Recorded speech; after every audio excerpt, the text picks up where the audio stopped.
Let's get ready to rumble!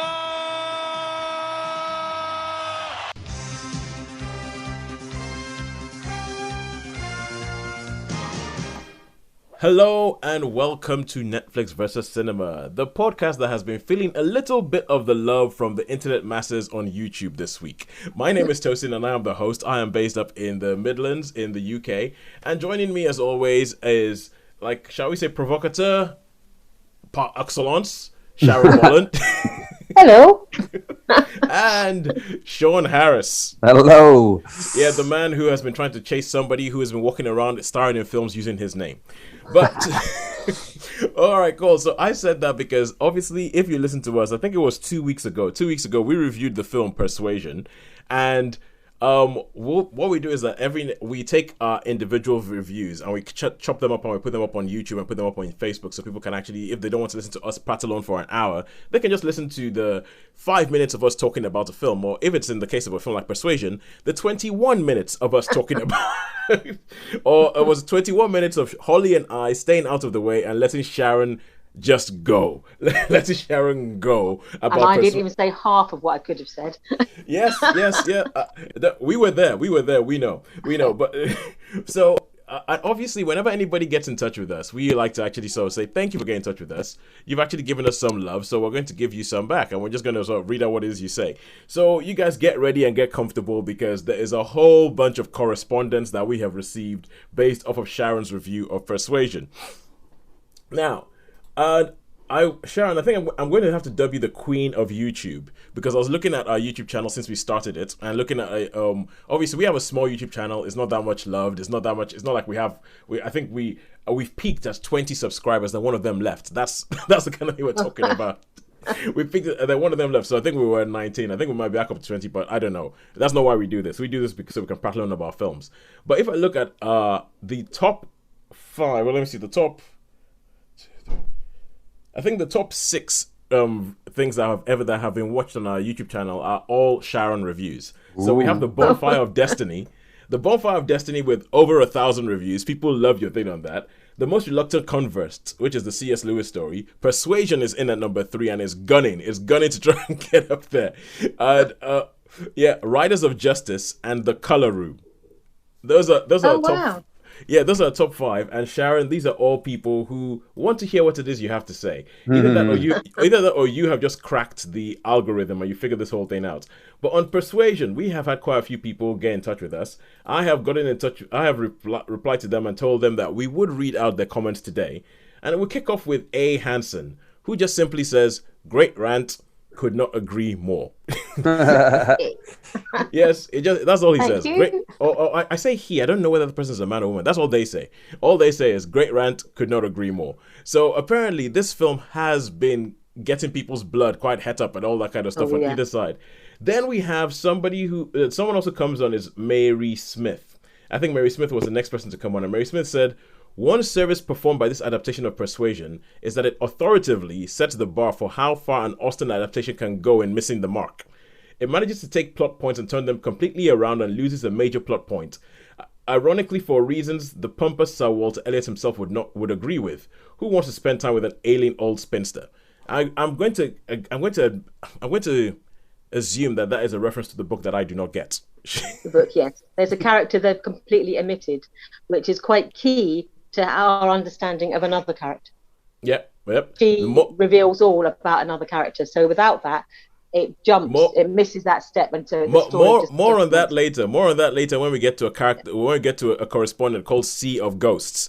Sharon, who I don't think you've seen this one yet. So no Mrs. Smith in the movie, and no way of understanding how despicable William Elliot is, because his neglect is largely responsible for Mrs. Smith's distress. Right, and then, because Shaun, you always say how it's boring if we always agree. It's boring if we always just sort of go, yep, totally right, I totally agree with that. This is someone called Logan Mackenzie Frost, who says, "I have watched this film 5 times, and it's my first and now absolute favorite adaptation, as I think it captured Anne the way I thought Anne was in the book. I am considered shy and quiet, and at times I am ignored by my family, and so I react just like Anne did. I also have had that kind of unrequited crush love with a boy, and the both of us don't really communicate well when we are together. The rabbit in the film is used to show how Anne is lacking love and affection by her father and older sister. Also that the rabbit disappears when she's with Mary, the Musgroves, and the lime trip when she's finally more confident. The drinking wine is to show that she is sad and depressed. Now, this was the first comment that that Logan Mackenzie left for us. And Sharon, you said you think that she was probably leaving comments as she was watching. So watch a little bit of the review, pause, write a comment. Watch some more, pause, write a comment. Yeah, I feel like she's responding to the points that I was making in the original review. So yeah, I feel like it's her response saying, well, actually, this is how I saw that, which I think is valid. I mean, everyone's entitled to say, yeah, this is how I interpreted it. I mean, I wouldn't necessarily agree with that assessment, but I appreciate, that she's taken the time to say, well, no, this is obviously, I can only assume this is someone who's obviously much younger than I am, so has a different take on it. So it's obviously interesting to see that. Because, I will admit that. I will admit that I was wondering what part age plays in this, because when she wrote, I was like, I think she might be younger. I do not know, but I was like, I think, and it would be interesting to find out whether age plays whether it tells you who they were trying to make this film for. Maybe younger people are like, yep, I get this. This makes a lot more sense to me. This is totally me. Whereas I looked at it and went, no. Yeah. I think that is a really valid point. I think that's with a lot of films, because you know how much I hate the Fast and Furious franchise. Well, I overhear people talking about it, the sort of 15, 16-year-olds, and they're like, whoa, that was terrific. You know what I mean? What a great film. So I'm sure there is an age thing. But even Fast and Furious is beginning to lose its core audience. Like my nephew is going to be 11, and he walked out of the last one saying that was rubbish. So, if an 11-year-old is telling you that your Fast and Furious movie is rubbish, you've done a bad job. But okay, so going back to what Logan says, Logan also says, I love the Keira Knightley Pride and Prejudice adaptation, and her final comment is, I love this film and I thought it was an accurate representation of the book set in the Regency era. How many people know the fashion of that era? Also, I found the book to be super long and super slow to get to the main plot of the story, which is Anne and Frederick getting a second chance at a relationship and their unrequited love. For a short book, it's very long, and a lot of the language and dialogue used in the book is just pointless fillers that make sense. I think that means make no sense. Makes no sense. Yeah, even after Anne reads the letter, it took me a while to figure out what Anne says to Wentworth when she catches him, instead of what they're talking about being on the street. And then it's their filler story of Mrs. Smith, which I still don't understand why that character was needed. This book has so many fillers it takes away from the main storyline. And now, my overall interpretation of this is everything you said, Sharon, was accurate. everything you said was accurate, but all the things that you didn't like are the reasons why Logan liked this. Yeah, we've lost. I think it's interesting. I know. Completely opposing views. Yeah, it's like sorry, what was that, Sharon? It's interesting to see that almost a completely opposing view, because obviously I see it interpreting it as someone who has the book as the primary source and it's like almost a sacred text. And so if someone didn't particularly like the book and they thought, I can't say that I would describe anything that Jane Austen wrote as filler particularly. Yeah. Especially when it's more nuanced. Well, yeah. I can understand if you boil it down and condense it down to what are the essential plot points, is that it is about these two people who are separated become reunited. So if you believe that is a central plot point, then anything else is going to get in the way of that. Whereas I would say all the rest of it adds depth, adds character, adds colour to the story. And you get a greater understanding of the things that separate the people, and then the things that they find in common, and the common ground they meet that reunites them. So I can see that, to me, it's not filler, it's gold. It's gold dust. Whereas if you thought that's just get on with the story, then I could see how you would want it to be slightly more direct and to the point. But yeah, I can't agree that there's any word written by Jane Austen. And as Shaun says, it would be boring if we all totally agreed. It would be boring if we all totally agreed. But the final person who has commented on this, and Sharon, just heads up, I think you're going to like this one. The final person has commented on this, and this is someone called Sea of Ghosts. Their name on YouTube is Sea of Ghosts, and they replied to Logan's last comment. He just says, perhaps your appreciation of the film adaptation is helped by your difficulties with the book. Film generally is more accessible than a book, especially for a book written about 200 years ago due to changes in language. If you haven't already, try the 1995 adaptation of Persuasion, can be found on YouTube. Or even the Perfection. Perfection, okay. Or even the 2000 that version is Perfection. Sorry, carry on. Or even the 2007 version, also on YouTube. For me, the 1995 version especially gets Anne and Wentworth right and sticks closely to the book. Most book lovers detest the new version and like these ones. A comparison will give you insight as to why this version falls short. He writes a little bit of a dissertation, I would say. I'd say that at the very least, costumers should know the fashions of the era, and an audience familiar with films of the Regency era would have a good idea too. Now, Shaun, being as somebody who gets really, really annoyed when people get details like that wrong, I'm sure that you agree with that. Yes. Yeah. Yes. Mrs. Smith serves two purposes. It demonstrates Anne's independence of thought and how different her values are from that of her family, i.e. keeping an appointment with her poor friend versus breaking it to visit a wealthy and high status relative. And she also has the inside knowledge of Mr. Elliot and what a rotter he is. By omitting Mrs. Smith, William Elliot's behavior, i.e. getting it on with Mrs. Clay while courting Anne, doesn't make sense. We don't learn why. The love story is a slow burn. That is, it takes a long time for it to reach the climax. This builds romantic tension and makes the end more satisfying. If it happens earlier, the tension is diminished and there's really not much of a story. It takes time for Wentworth to get over his anger and resentment and come to appreciate Anne again. Most novels have subplots too. It's filler. It doesn't contribute to the story. I can't think of one extraneous character that doesn't play a part in either keeping Anne and Wentworth apart or getting them back together. Austen doesn't get into what Anne and Wentworth initially say to each other when they reconcile, but she doesn't have to. Wentworth knows that if Anne has given him a word or look, she's accepted him. Then this is a quote from the book, I'm guessing. I must go, uncertain of my fate, but I shall return hither, or follow your party as soon as possible. A word or look will be enough to decide whether I enter your father's house this evening or never. And that is what Sea of Ghosts says. Yeah. Yeah. Perfect. I thought you might like that. Sharon. And for Shaun and for anybody listening who may have stopped listening by now because all we've done is just read things off the internet, we will now stop and we will carry on with actual films. But I just thought this is the most.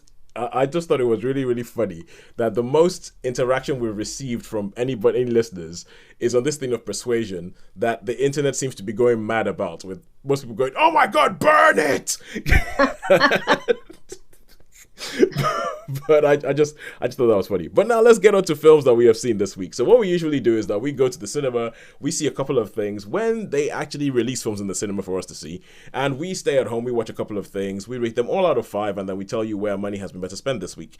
So this week, I think we're going to start in cinema, and Shaun, to say thank you for sitting through me reading from the internet for that, I'm going to let you go first. That's right. No, it was good. It was interesting there. It's nice to get the feedback. Yeah, it was, and it was quite good. The last bit I didn't really quite because I'm not familiar with Persuasion or the book. So what you were saying about with the the Mrs. who? Mrs. Smith. What so I wouldn't really know, but for those that are in the know and like that sort of thing. So yeah, sure. It's good.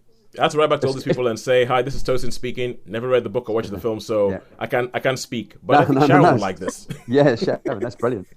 I think Sharon would like this. Definitely good. Right. So let's kick off with what we have seen in the cinema this week, and I think that the big thing, if we're going to say the big thing, which I think both you have seen, is remind me again. What is it? Bullet Train. That's it. Bullet Train. Yeah. I knew it was big and it was flashy and it had like lights and cameras and all that kind of stuff. So tell me, Shaun, kick us. Tell us about Bullet Train. Well, about Bullet Train. Okay. Well, Sharon would probably be able to give you an outline more, and I could give you more of a reaction because we actually saw this together. We went to see this together. Yeah. Okay, all right, cool. Sharon, you want to take it away with the outline then? We discussed this last night. And we were saying, how are we going to summarise? Sums this. That's what I mean. That's why I put it on you because you're the best at that. And Sean said, "I'll let you to do that one." So I had some heads up. So basically, it is the majority of this. The whole story is set on the bullet train and crossing Japan. Yes. And we meet this group of the main character we see. They're all known by their pseudonyms or by their nicknames, basically. Yeah. And the main character we see it through is called Ladybug, and that is played by Brad Pitt. And he is we don't know if he's an assassin, but he is someone who is employed to do certain jobs that are probably not quite legal. And he's called a snatch and grab man, and he has been employed to go onto a train and to steal a briefcase. That's his job. And as he works his way down the train, the sort of story progresses as he makes some different compartments down through the train. He meets these different characters. Now, there are two brothers who are there, two Englishmen, who are there to do a job of their own, which is lemon and tangerine. Yep. Orange and lemon and tangerine. And they are there to basically take an errant son of a crime lord and the same suitcase and take it back to the crime lord, who is known as the White Killer. White Death. The White Death. The White Death. And so he encounters them. And then he also encounters a female assassin called the Hornet, is it? Yeah, the Hornet. Who specialises in poisoning people. And she has her own motivations for doing this. And then they also encounter another disparate group of assassins. I won't name them all because I'll get horribly muddled up. But as basically all these, and it turns out that all these seemingly sort of separated characters are all there for, there's not a coincidence that they're all there at the same time. There are larger things afoot. And as the story progresses and as the train hurtles along its track, so does the story pick up pace, and all these different groups start colliding and having these mad, bad and dangerous encounters. So the story sort of picks up pace along with the train, and the tension and the stakes sort of ratchet up as we go along. Okay, I can see Sean itching. No, that's brilliant, Sharon. That was so good. Just so good at doing that. I'd have just gone, oh, this is just like all over the place and the crazy, with loads of different characters doing loads of different things.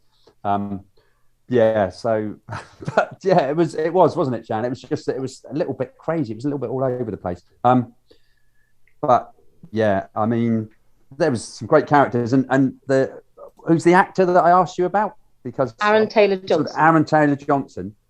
I mean, he was terrific. Tangerine. He plays Tangerine. He was terrific. I really, really liked his character a lot, and I had no idea. I was sort of thinking, I've seen him, but I don't know. And then Sharon had to remind me of some of the films he'd been in, like Godzilla and stuff. But yeah, because I mean, I think is he American, Tosin? No, he's English. He is English. He is English. Oh, right, that's right. Because that was that. Well, actually, that. Lemon is American, isn't he? The guy who plays Lemon. Yeah. Brian Tyree Henry. He's American. Yeah. They were terrific. They were like for me, they were like the highlights. They were. Yeah. I really liked that pair. It's pretty action packed all the way through, even if it is a bit all over the place. It's a bit sort of a little bit. Would you say John Wickish, Sharon? I was going to say John Wick on a train. John Wick on a train. Yeah. With a bit of silly CGI and some clever dialogue. It is directed by one of the directors of John Wick. It's directed by David Leitch. Because he and Chad Stahelski, who directed John Wick, their whole thing was that they were stuntmen beforehand. So whenever they do a film, the action is like the key thing. The action is the key thing that they always focus on. So okay, I've got a question to ask about this film, because obviously I feel like this is going to be a genre film. The synopsis that you've given to Sharon, I feel like that tells you everything that you need to know about this film. It's like there's a whole bunch of assassins on this train. Stuff happens. Get on with it. I feel like that. I don't need to know that much more about it. Now, the trailers I've seen for this film have had me slightly worried, because it looks like the kind of film where I feel like the actors might be having more fun. It looks like the actors are having a lot of fun while they're making the film. It looks like they had a lot of fun while they're making the film, even from the trailer. But my worry is that it looks like they might be having more fun than I would have watching the film. Is that fair? Well, I mean, I think it was sort of bits of film. Some of it was really, really enjoyable, and some of it was fun, and some of it was not so good. So it's a bit of a mixed bag, really. I think because I say it's all over the place, but there's some witty dialogue in it. Yeah, there's some good cameos as some well. good cameos. Don't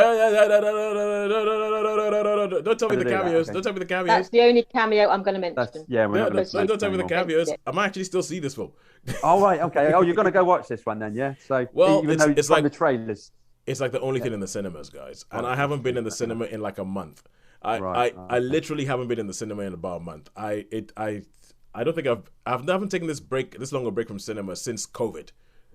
Right. Wow. It's just kind of, I'm like, whoa, what's happening? Whoa, they haven't released anything. Okay, if we're gonna go with that, we're gonna say action film. It looks very, very bright and neon soaked from the trailers and all that. But how many stars would we give this? I don't know. I have to think on this because I did quite thinking. I was thinking about it all day, and I was thinking I did quite enjoy it, but I don't think it's quite worth a 4. I don't think it's quite worth a 4. I mean, I did enjoy. I thought it was solid. I thought it was a solid film. I thought the characters were really good. Really enjoyed the character, especially Lemon and Tangerine for me.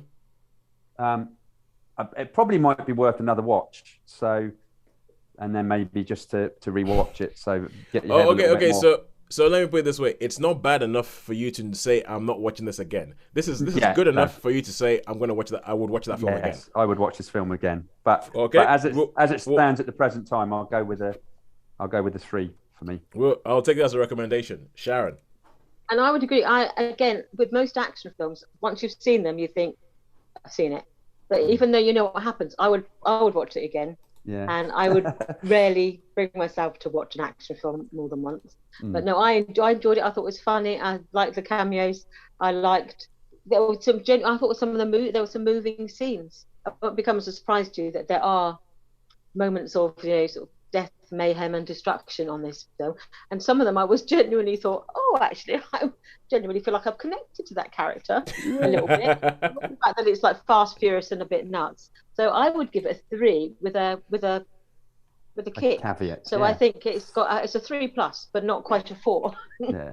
So it's certainly entertaining, fun, worth a watch, worth a rewatch. But I couldn't elevate it to anything more. But yeah, it was a good solid 3 with a jolt of adrenaline. Good laughs and action. Yeah. Yeah. Okay, good stuff.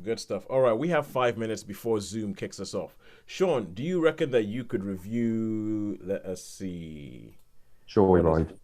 No, because that was in cinemas, wasn't it? Oh, yeah. The Man from Toronto. Could you reckon you could review this in 5 minutes? I reckon I could do it in 5. I have a sneaky suspicion you could, because I have a big question.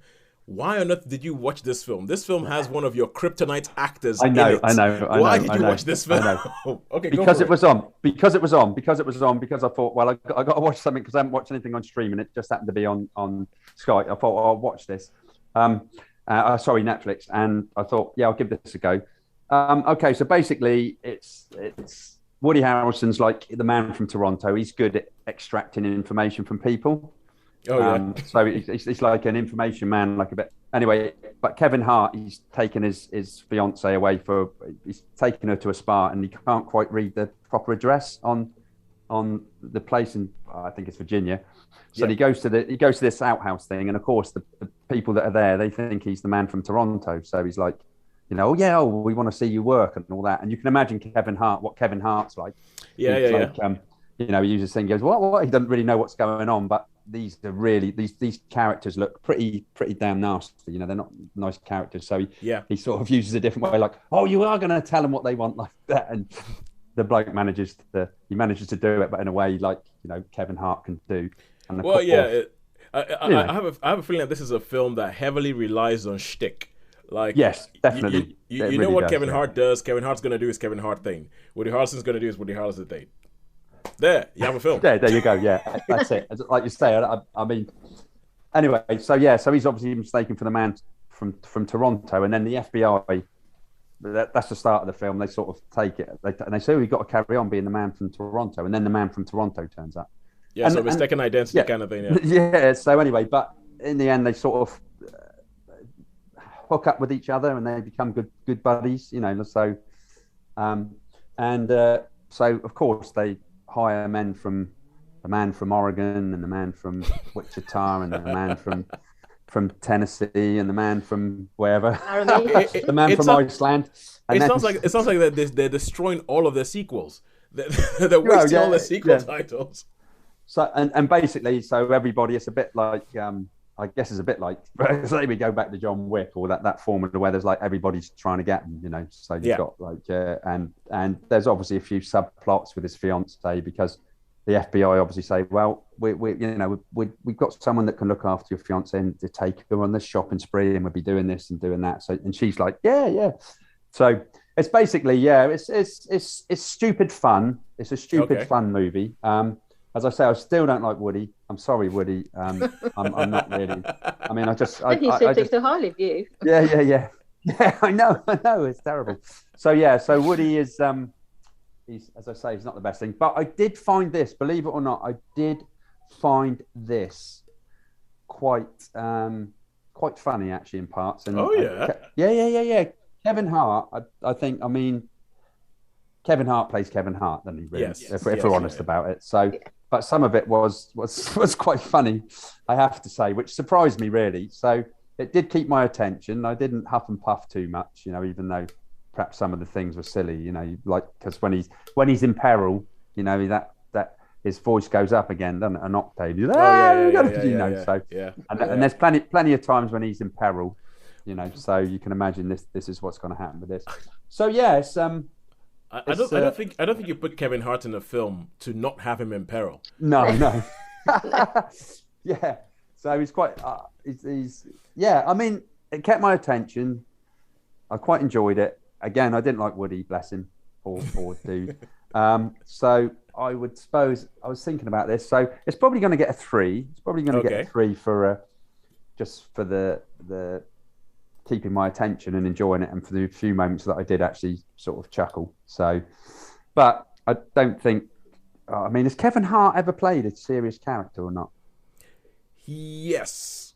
Okay. Yes, there is a film on Netflix called Fatherhood. Right. Okay. Yeah, there's a film on Netflix called Fatherhood where he plays is a character based on real life. I think I reviewed it on the show. Yeah. Where his wife dies and he's left to raise his young daughter by himself. Gotcha. Okay. Yeah. Well, I think we're going to go out. We're going to be kicked off soon, so we'll get the 3-star. We'll give him so it's a 3-star for me. 3 stars for mine. We got left. Yeah. All right, cool. So now we are back. We have beaten the Zoom trap. We are back on, and we now are going to go back to cinemas. And the only other thing that we have seen this week is a film called Joyride. Which might fall into the category of small, good British film that isn't really on anywhere. So Shaun, you saw this, and the fact that you saw this. The fact that you saw this week makes me think that you might be back in Bournemouth. No, I actually saw this. It's actually on the Isle of Wight. It's on the Isle of Wight. Isle of Wight, yes, it's on at the Isle of Wight. I did ask Sharon, but it was a bit of a late show, and it's one of those really strange. We were talking about this with the timings, because the railway children. The timings are just way out, aren't they? For us to... It was 2:00 in the afternoon, or like 9:00 in the evening. Yeah. So the performance that I saw was 9:00. So yeah. And I was the only one in the cinema. Which is quite interesting. It's quite nice. So because on the timings thing, that's a big reason why I haven't been to the cinema in 5 weeks. Apart from the fact that they haven't really been releasing anything. They haven't really. Really not much has been released. But at the same time, also the stuff that has been released, the timings are just all over the place. And I'm like, so who's supposed to go see that? I finish work. I get But maybe I just need to be better organizing my time. But Shaun, Joyride, tell us about it. Okay, Joyride. It's an Irish film. Yep. It's an Irish film. Yep, Irish film. And it starts off, it's like an Irish workman's club, and there's been this charity event for this lady or this young lad. It's a sort of coming of age with this young lad. He does a mini the mooch, and he's got all this charity money that people have donated. Mm-hmm. But his father swipes it all. So because he's got a lot of gambling debts, but the boy swipes it back and jumps in a taxi and drives off. And in the back of the taxi, there's this lady, Joy, and with the baby. So, but they just take off, and so you've got this strange combination of Joy. She's like an older lady that's had this young child and doesn't really want it, and she's taking it to I don't know if it's a sister or she's taking it somewhere to give it away, basically. And the little boy that the young lad's driving, and so they have this, like it's a bit messy, really. It's a bit of a messy film. I'm not really sure where it was going, or at the end of what it was supposed to be. Anyway, so it's these two in a relationship. She doesn't want the baby, but there are times when she sort of thinks a bit more towards it because of this young boy saying about his mum and that, and his dad, and obviously his dad's trying to get the money back. So his dad's after the taxi. The taxi, and there's a few flashbacks, it started off quite interesting. I thought, this is quite good. It's quite, a bit, but then it just, I don't know, it sort of lost its way for me. It lost its way, and I didn't really know what it wanted to be. I think the film didn't know what it wanted to be, really, to be honest with you. And but what are the options of what it could have been? Well, I don't know. I suppose a melodrama about a film about domestic violence, or if it was I would say it's more of a coming of age thing, because the lad who's must be, I don't know, 14, 15, something like that. There's a lot of swearing in it, but so I would say it's a coming of age drama where he's sort of coming to terms with the relationship of the loss of his mother, and his father's not exactly the nicest egg, and so he's got this conflict with his father. He's got the conflict that because his father wants him, but his father's not really good, and he just wants some money to give to what he owes. So it sounds like there's also a bit of a road movie setup in there, because it's a sort of a road movie setup. They take the back roads, so there's a few nice shots of scenery, and there's a shot of a ferry, and so you get all that. But as I say, for me personally, I think it was a little bit messy, and it didn't really. It's a shame, really, because sometimes these little indie films, as you know, what I've watched recently, perhaps I was expecting too much, maybe, because I've seen a couple of good ones. So this didn't do it for me, really. Especially when it's got Olivia Colman in it, because Olivia Colman, she plays Joy, and I mean, she was saying below her age, because. No, she wasn't. This is the whole thing. This is what playing the story. An older woman with a baby that's had the baby, and there's a bit in it where you don't know if as I say, there's a strange bit where they get a hotel when the father turns up, and there's something that goes on there, and it's like, I didn't know. I didn't really. I thought that was a bit odd. And then he goes, "Oh, I saw you with," So. She can't bond with the baby, basically, to start with. So all this way through, he's saying, "Oh, you can't give her away." And that's the one thing. The lad is really good at looking after the baby and feeding the baby. So he sort of takes the role, takes a lot of pressure off her. But he goes, and he helps her to breastfeed. So because she said, she doesn't breastfeed, and the milk gets spilt, the thingy milk. So he says, "Oh, this is how you've got to do it. I've watched my sister, do it with her, and so this is what you got to do. You got to let." So there's so it's, but as I say, it's I don't know. It's difficult to call this one, really. I'd probably say, I suppose it's got to be a 3. It can't be a 2 because it's not that bad. So, but it wasn't. Let's just say it wasn't a. Whereas Bullet Train was a super solid 3. This is more of a lower. This is a war 3. Just about. Just about getting the 3 the skin of your teeth. What I would really like, I really would like Sharon's take on this. I would really, if she ever sees it on the TV Sunday afternoon or something. Because I saw a trailer for it, and you know what? Even though the trailer is only 2.5 minutes, probably 3 minutes long, I didn't really feel interested enough to find out any more. I thought, you know what? I think I've seen enough from the trailer to know that I'm not that bothered. And I think you're probably right, Sharon. As I say, I thought I'd do this to sort of take one for the team. So had it been on at an earlier time, I probably would have joined you and thought, okay. For those of you listening to us for the first time, Shaun does this often. Shaun takes one for the team. Shaun looks up and goes, I don't think I'm going to like that, but we need to talk about stuff on this podcast. So I will see the film that no one else does. Yeah, that's it. So if they're about, I mean, it's so. When you're in Thailand, I had to do that. Yeah. And so a few times I would drag myself screening, thinking, okay, I can be a Shaun on this occasion. Good for you, yeah. I tried to be a Shaun once when you were in Thailand. I was like, I'm going to go and try and see everything this week. It nearly killed me. I don't know how you do it. So 3 stars, three stars, just about 3 stars for Joyride. About 3 stars, yeah. All right, cool. So as is our ones, we're going to go back to streaming platforms now. We have one more thing to talk about streaming platforms, and then Shaun, you're going to talk to us about a 35-year-old release of a film that I could not believe was 35 years old. But yeah, I'll buy that for $1. Yeah, I know. I cannot believe it's 35 years old. But you something that you were saying earlier about Olivia Colman. I just looked it up. Sharon, Olivia Colman, younger than you think. Really? Yeah, 48. So she's still in her. I say she's still in her 40s then. So, she's still in her 40s, yeah. But she does have a habit of playing characters that seem older than that. She does age up, doesn't she? Often, yeah.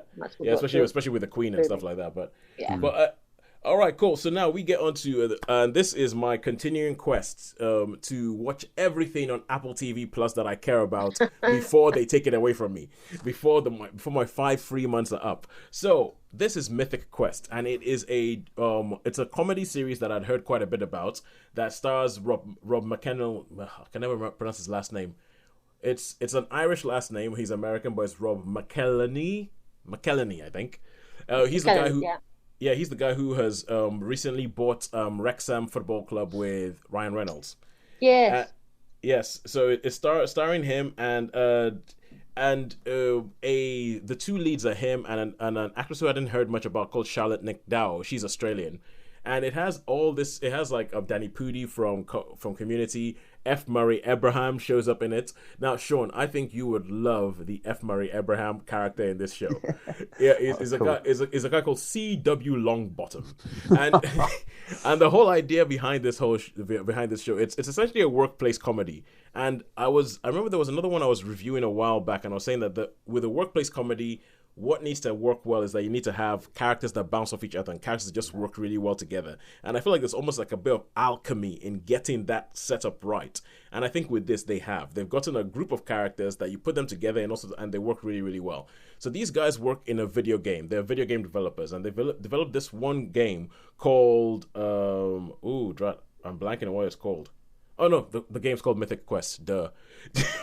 The game's called the game's called Mythic Quest, and it's all about what they do behind the scenes to get the game out, to get the game ready, to put it out there, because it's one of these MMORPGs, which is massive multiplayer online role-playing game. So things like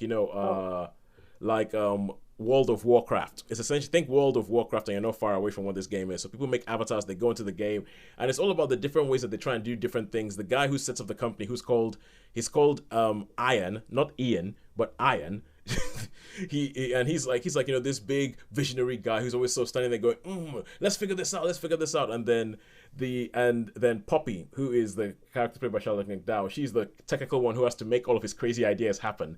And there's tension that comes from that. And there's a guy called Dave who is nominally the boss of the company but has no authority because nobody listens to him. And then there's testers who like run the game. And the F. Murray Abraham, you have the money man who is played by Danny Pudi, who doesn't care about anything apart from the fact that this thing is making money. He doesn't care about your artistry, he doesn't care about that. He just wants the thing to make money.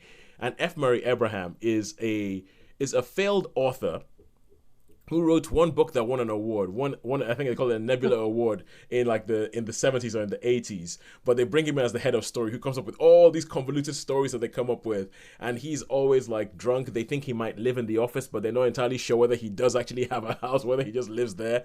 And I think the way, if you are into video games, I think some of the stuff that they do here is very video game specific. But if you're not into video games, it's just a workplace comedy. And it's great seeing the way these guys bounce off each other. And it's great seeing the way that this character goes and does this thing. And when they start going, and it does that whole thing, because there's 2 seasons of this and I've watched both seasons.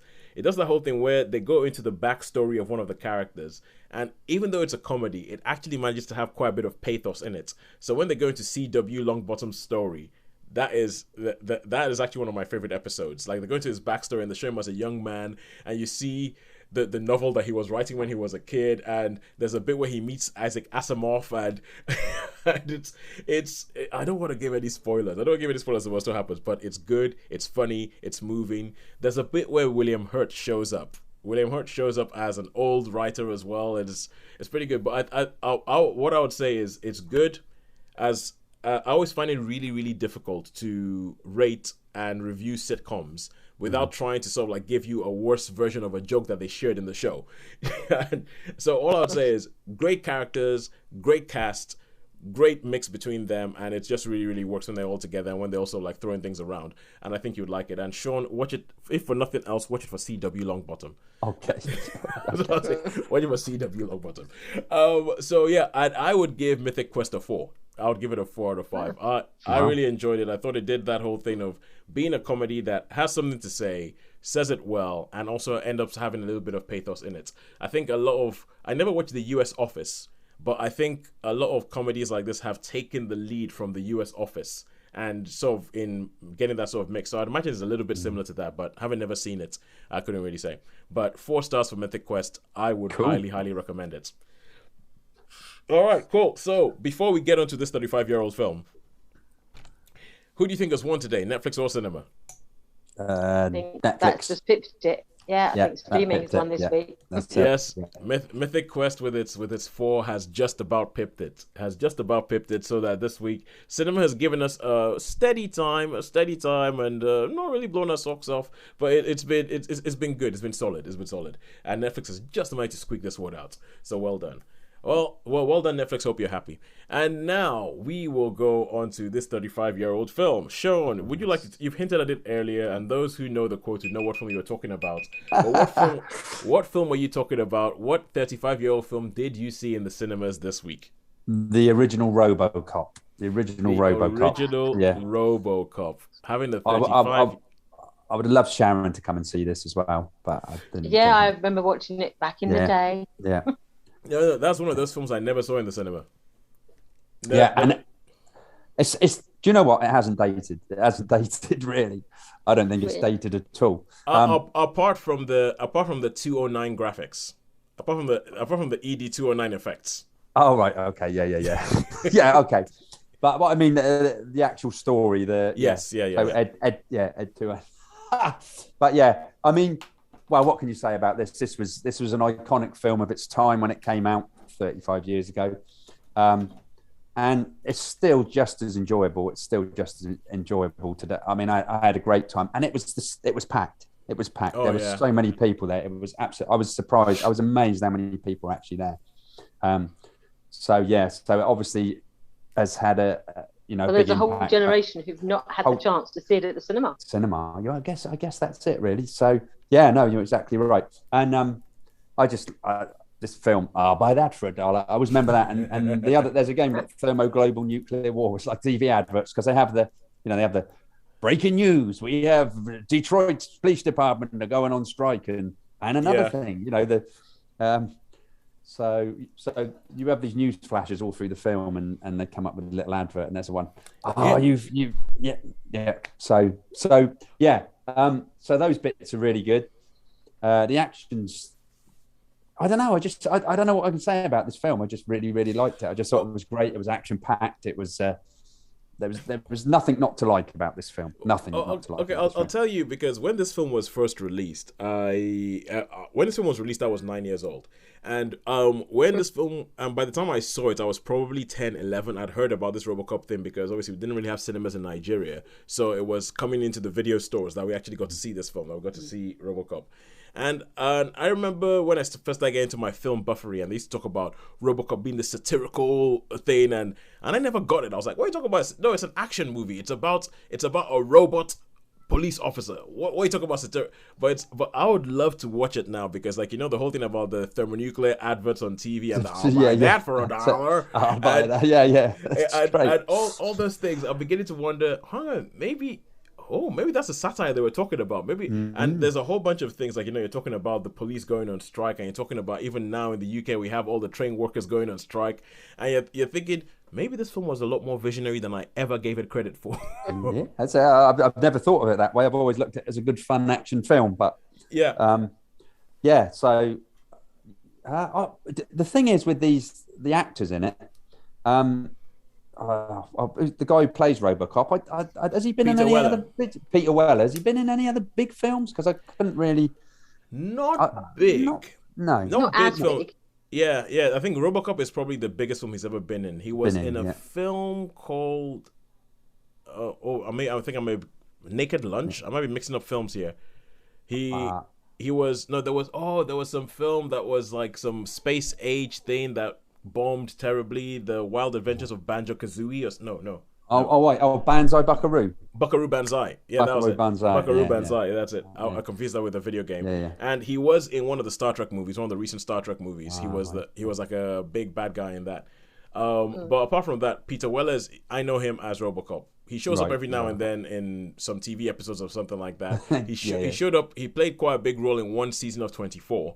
But apart from that, Peter Weller's RoboCop, and you haven't really seen him in much else. But this was great to watch at the cinema again. It's. I mean, I think I'm glad that it was busy because they might make them release some more, and they seem to be doing that. They seem to be releasing a few. There's a lot more of that happening. All the big films, like the Terminators and the Aliens and all those sort of movies need to be seen at the cinema. They are cinematic films, Because I think, it's like Barry Lyndon, isn't it? We went to see Barry Lyndon. Although we saw that in a small cinema, it was still really worth going to see because watching those on the small. The early review I did of Joyride, that's ideal for TV or some of the more independent films you can watch on TV. But when it comes to those big, major action films or blockbusters or whatever, they shine at the cinema. They shine at the cinema. You need to have that whole suspension of belief, don't you? Yes. And you're aided in that by being in a dark, enclosed space where all you have to do is sit there. When in our daily lives, you never. How often do you just get a chance to sit there and watch something? But that's you need that suspension of reality and your life to be able to do it. Yeah. This is one of my favorite modes of the podcast when we get all philosophical about the nature of cinema versus the nature of streaming services. And what does one do that the other one doesn't do that well? This is one of I'm not sure how much fun it is for people listening, but I love it. And I have to agree with you because from the second we started this podcast, we kept talking about what is it that cinema has to do to remain relevant, to raise the game. Because one of the reasons we started this podcast was because somebody was saying, I don't go to cinema anymore because I find Netflix is a lot more fun. And you think, when we think about, we're talking about the timing issue, we're talking about all these other issues that make streaming services just so much more convenient than getting off your butt and going to the cinema. And it's a case of, what does the cinema actually still give us? What does the cinema actually... And I think that this is a niche where if in cinema they start going, we're going to release a film you've never seen on the big screen, then you will see why this trumps the thing that you had of watching this on your TV, especially if you watch it on some VRT TV in the 80s. But yeah, that's the other thing. But anyway, and so sure. Seen though as well that going to streaming is not as simple as it once was. Oh, good Lord! Streaming is no longer. You can have Netflix. You can have it all. We've now got 6 or 7 that have all got something on their particular platform that is I keep hearing about new ones. I keep hearing about new ones because there's a Kurt Vonnegut documentary called that's being released, but it's being released only on a streaming service called Altitude. I'd never heard of Altitude. No. Never heard of it. But apparently that's the only place you can watch it in the UK, unless you happen to be in London in a cinema that is released in for like a day or something. And I'm like, what is that? I mean, Stars Play. I still don't know what the heck Stars Play is or how you get access to Stars Play. And it's just all these things, and especially because you go to Amazon and then you go, oh, let's watch that. Amazon goes, oh, that's actually on Stars Play. So you're already paying for Amazon, but you're gonna have to pay this little bit extra to get Stars. I'm like, what the heck is this? And then they have like Amazon Freevee, and it's just. Yeah, I know, it's mad, isn't it? It's madness. Yeah, the streaming. Funny enough, you said about Freevee. I just started watching a documentary series about the War of 1812. So, all right, yeah, that's on Freevee. Yeah, on but they have Freevee, adverts okay. on that. But what is going to see the cinema? I was surprised. That's the busiest I've seen a cinema for a long time. Well, RoboCop. That is It's for a film RoboCop. 35 years old. Yeah. You know, yeah.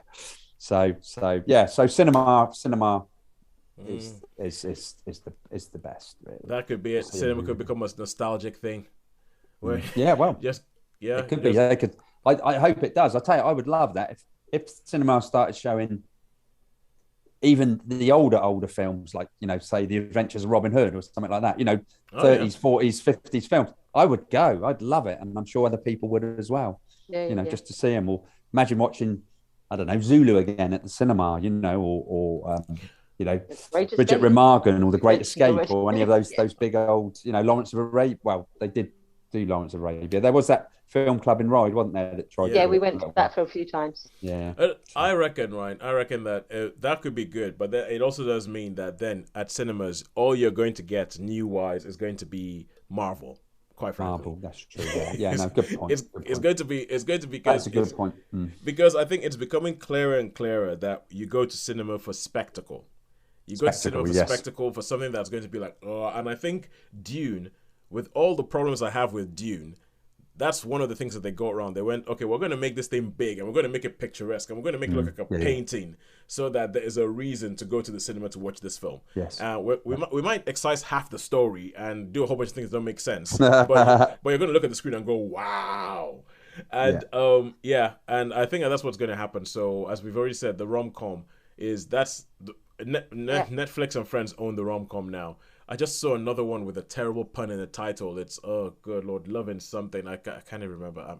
Anyway, before I get into a rant about Netflix rom-coms, I think it's time to leave, to go into next week to say, please find us on YouTube, find us on Facebook, find us wherever you learn this podcast. Give us a rating. Get in touch. Tell us what you think about one of the reviews we did this week. Maybe RoboCop isn't all that. Maybe you thought Joyride was a 5-star masterpiece. Or maybe you just want to go back to the review that Sharon did of Persuasion and have your 2 cents. like Logan, Sea of Ghosts, Mary, and A. Jansen did. Maybe you just want to do that. Toes, could we ever do a live stream? Where people comment can. or not? Where people comment as well. We so can like do if a people live want stream. to comment it. Yeah, that'd be quite interesting. We can do a live stream. It? I'll tell you what, get onto our YouTube or Facebook thing and tell us if you would like us to do a live stream. If we did a live stream, would you watch? And if you would watch, we would do it for you. And what's more, we'll even give you a shout out. All right, go. But until next week, it's a goodbye from me. And it's a goodbye from me. Yep, goodbye from everybody. Goodbye from everyone. Today. Yeah, thank you.